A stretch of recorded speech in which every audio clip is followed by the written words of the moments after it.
Панкреас латынша ұйқы безі дегенді білдіреді, ал ит деген жалғау қабынуды білдіреді. Яғни панкреатит дегеніміз ұйқы безінің қабынуы.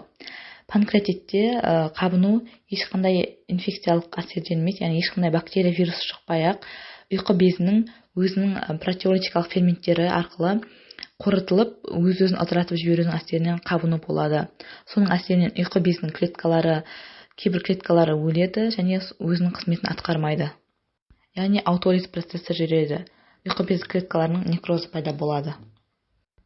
Панкреатиттің жедел панкреатит, жедел қайталамалы панкреатит, созылмалы панкреатит және созылмалы қайталамалы панкреатит деп аталатын түрлері бар. Бұлардың айырмашылығы, жедел панкреатитте ұйқы безінің клеткалары құрылымы қайтып орнына келуі мүмкін, яғни қайтымды процесс, ал созылмалы панкреатит кезінде ол клеткалар ұзақ уақыт атрофияға ұшырайды және біртіндеп өте ауыр асқынуларға алып келеді. Яғни созылмалы панкреатит ол ұзақ уақыт дамиды және ол белгілі уақыттар арасында өшіп тұрады. Сол өшу сатысы болған кезде ұйқы безінің әрбір жерінде клеткаларында некроз пайда болады. Яғни ұйқы безінің клеткалары біртіндеп өле бастайды және сол жерде атрофия, тіннің фиброзы, атрофиялары дами бастайды. Панкреатит не себепті пайда болады? Панкреатит пайда болуының біріншілік және екіншілік себептері бар. Біріншілік себебі ол ұйқы безінің өзінде болатын әртүрлі патологиялар, ұйқы безіне әсер ететін әртүрлі жағдайлар. Яғни ол бірінші алкогольді көп қолдану. Бұл 60-80% жағдайда панкреатиттің пайда болуына алып келеді.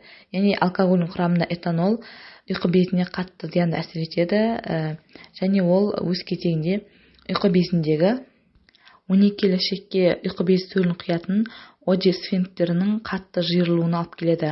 Осы сфинктер қатты жиырылғаннан кейін ұйқы безінің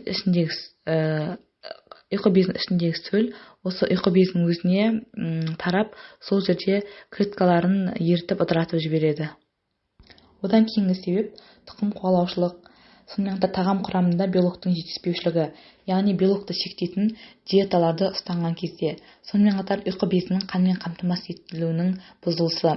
Одан кейін кейбір токсикалық әсер ететін дәрілік заттар, яғни стероидты дәрілік заттар, сульфаниламидтер, тиазидті диуретиктер, сульфасалазин, азатиопирин, эстрогендер, сонымен қатар метронидазол, рифампицин, эритромицин жеңіл және орташа ауыр дәрежедегі қабынуын тудырады. Бұның барлығы біріншілік себептер. Енді екіншілік себеп. Екіншілік себептер дегеніміз, ол ұйқы безіне ешқандай өзгерістер, патология болмайды, ақаулар болмайды.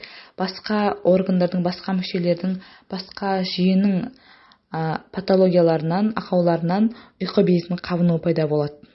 Яғни бұларға өт шығару жолдарының патологиялары, 12 ішектің ақаулары, созылмалы гепатиттер, бауыр циррозы, паразиттердің енуі, гиперпаратироидизм, яғни қалқанша маңы безінің аденомасы немесе рагы, муковисцидоз, гемохроматоз, эпидемиялық паратит, крон ауруы, бейсфестикалық жаралы колит және әртүрлі аутоиммунды аурулар.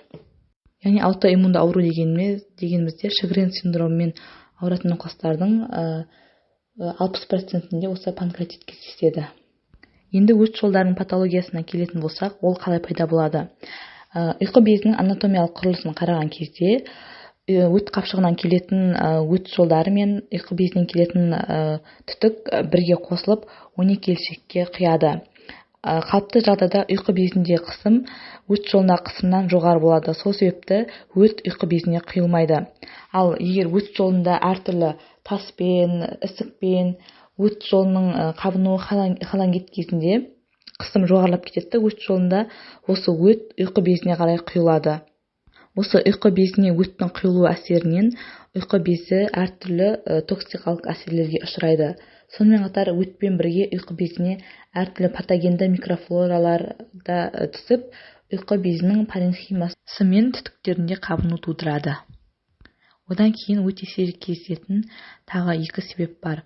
Ол ұйқы безінің туа біткен, яғни әр адамда болатын анатомиялық құрылысының ерекшелігі. Кейбір адамдарда ұйқы безі екі бөліктен тұрады, екі бөлікте екі түтік болады. Осы түтіктің біреуінде пүтелу пайда болса, панкреатит дамиды. Екінші себеп ұйқы безі сақина тәрізді 12 ішекті толық жауып тұрады. Бұл кезде жаңа туылған балаларда ішектік өткізбеушілік пайда болады.